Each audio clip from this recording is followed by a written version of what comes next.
Newsfeeds, your trusted source for reliable news, public affairs, and inspiring stories. I'm Joerlynn Buhayang. And I'm Vicsael Moral.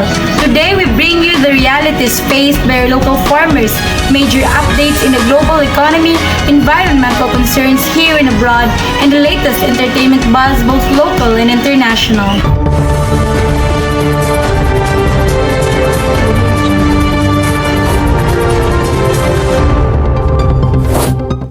Our top story, a closer look into the lives of our farmers, those who work day and night to feed the nation, yet continue to face rising challenges. For this special report, we go live to Ms. Salazar, who visited a rural farming community to hear firsthand the struggles and hopes of the people behind our food.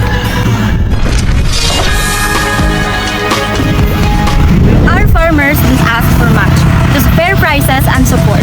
They feed the nation, yet many of them go hungry. Farmers say they feel forgotten, growing food for others while they go hungry themselves. Adlaw gabi magtrabaho ko, pero mapugos ko og labay sa akong mga pananom, kay walay mamalit. Gatanong mi para sa paglaom, pero kuno na ilalang pakyas among pag-anan. Kung magpadayon pa mi aning kahimtanga, basi mawad-an na mig paglaom og kana para mananom. Kini nga trabaho mao ni among panginabuhian ug diri sad mi nanguha para sa among matag adlaw nga kinahanglan para mabuhi ang among pamilya. Dili sa yun pero among giantos ang kainit aron makakaon sa tulog adlaw. Nueva Ecija, known for its rice and vegetables, now faces a heartbreaking problem. Farmers are forced to throw away their crops because prices are too high and no one is buying. Let's not ignore their voices. Support local farmers and remember, farming is no joke. This is Jane Ariane Salazar reporting News. A story of strength and simplicity. Thank you, Ms. Salazar, and to Mr. Roger for sharing his world with us. Let's now check on today's weather. Will it be clear skies or rainy afternoon? For the forecast, here's Peñaranda reporting. Thank you, Ms. Buhayang. The Philippine Atmospheric, Geophysical and Astronomical Services Administration, or PAGASA, reports that 25 areas across the country are expected to experience a danger level heat index today, May 1, 2025. The dry season is expected to continue with high temperatures, though not as intense as last year. However, the heat index may still reach levels to pose health risk. PAGASA advises the public to stay hydrated and avoid prolonged exposure to the sun. PAGASA has issued warning for high heat indices in several areas, including Metro Manila, Tugigaraw, and Zamboanga City. Residents are advised to take precautions against heat-related illnesses. A low-pressure area, or LPA, located east of the country is expected to bring rains over parts of the Bicol region and the Visayas and Mindanao, or VIS-MIN, areas today. Residents in these regions should be prepared for possible rainfall and localized flooding. Now to business news. Global tensions continue to rise due to international tariff conflicts affecting multiple industries. Hazel joins us with a full report on the ongoing tariff wars and their economic implications.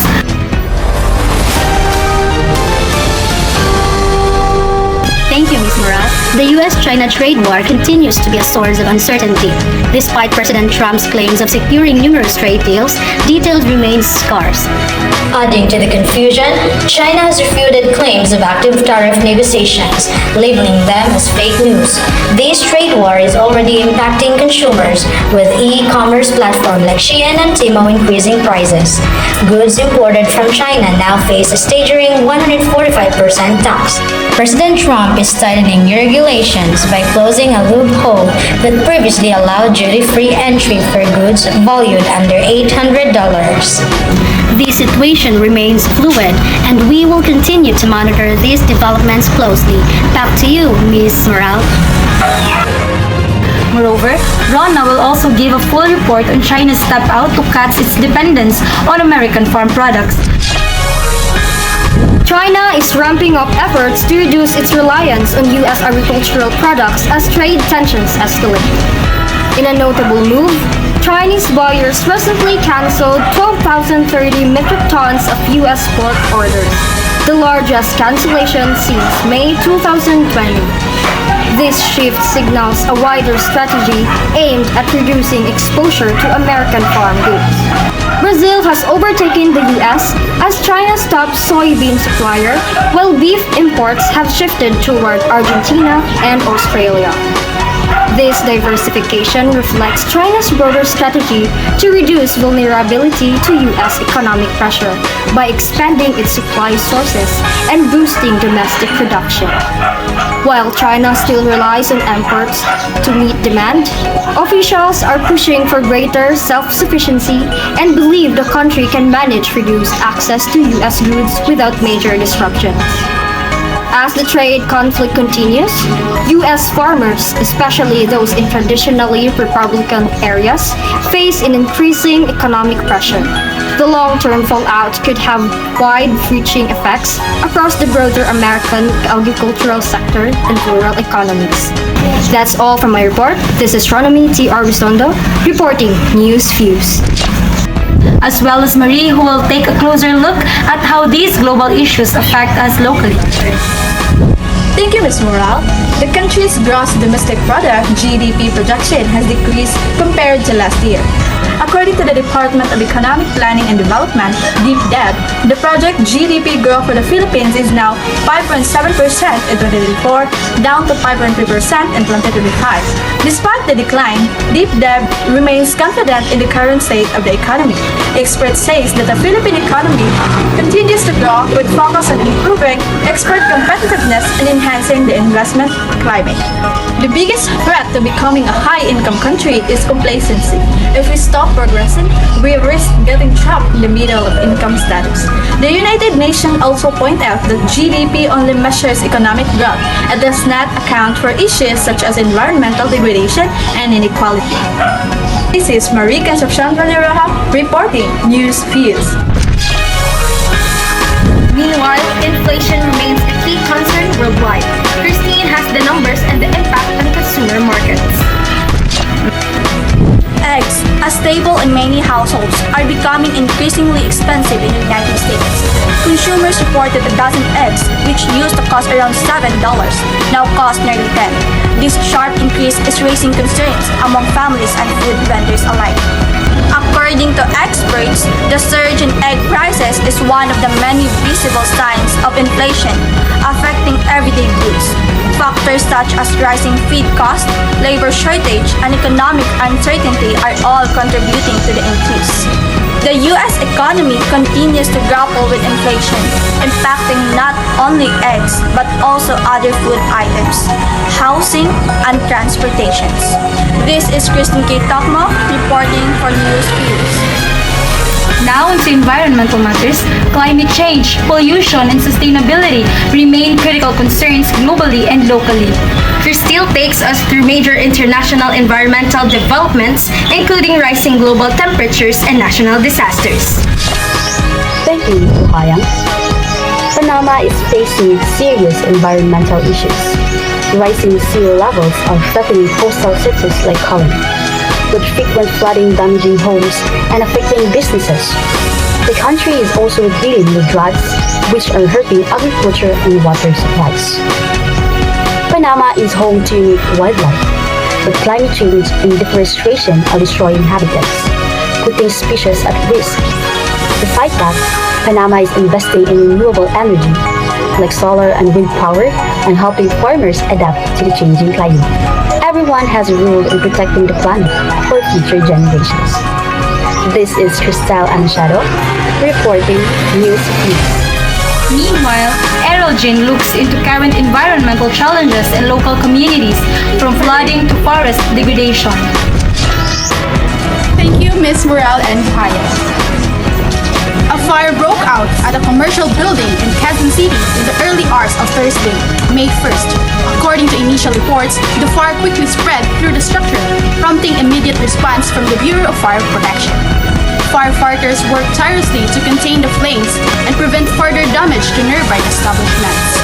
Authorities are still investigating the cause of the fire and no injuries have been reported as of now.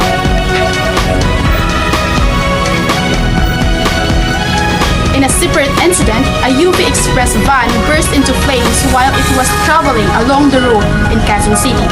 Caught on video, the van was seen engulfed in fire.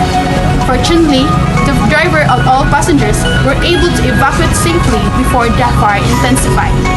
The incident happened on the same day and has raised concerns about the vehicle safety and maintenance. This is Eraldgen Minque reporting News.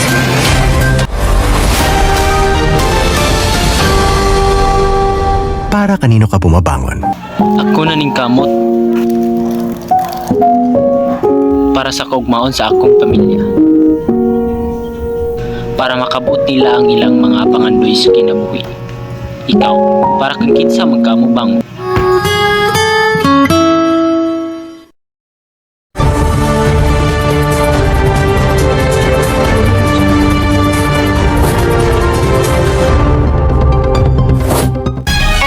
Let's unwind a little. Time for some good vibes and showbiz highlights. Here's Franzine with what's trending in local entertainment, whether films, artists, and the stories everyone's talking about. Thank you, Miss Moral. Good day, Chika fans. I'm Franzine Palapar, and here's your latest scoop in showbiz.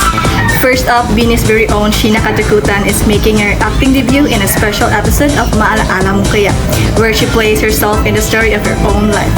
And for traditional TV viewers, don't worry, it's airing on Kapamilya channel, Kapamilya Online Live, and A to Z this Saturday, May 3. The trailer dropped on April 29 and gave us a heartfelt glimpse into Sheena's struggles, especially the pain of losing her mom during her training days.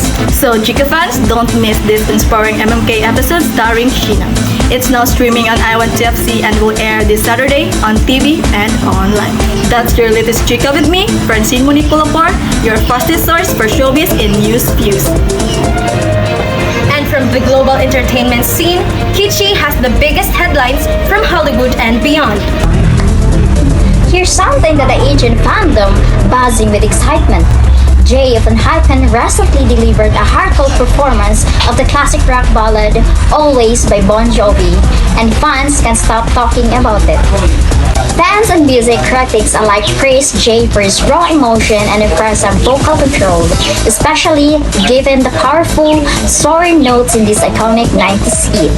The choice of song also reflects Jay's love for rock music, a genre he's been open about admiring. And it looks like this isn't the last we'll hear Jay's solo covers. Rumors are swirling that more surprise performances might be on the way. For now, engines are soaking up every moment. You can catch Jay's emotional covers of Always on Unhypen's official platforms, and trust us, this is a performance you don't want to miss. This has been Kitchie reporting. Stay tuned for more K-pop updates. From the humble fields of our farmers to global market shifts, environmental changes, and the lighter side of life, we hope today's broadcast gave you the full picture. That's all for today's edition of the News Views. On behalf of our reporters and production team, I'm Joerlynn Buhayang. And I'm Vicsael Moral. Thank you for watching.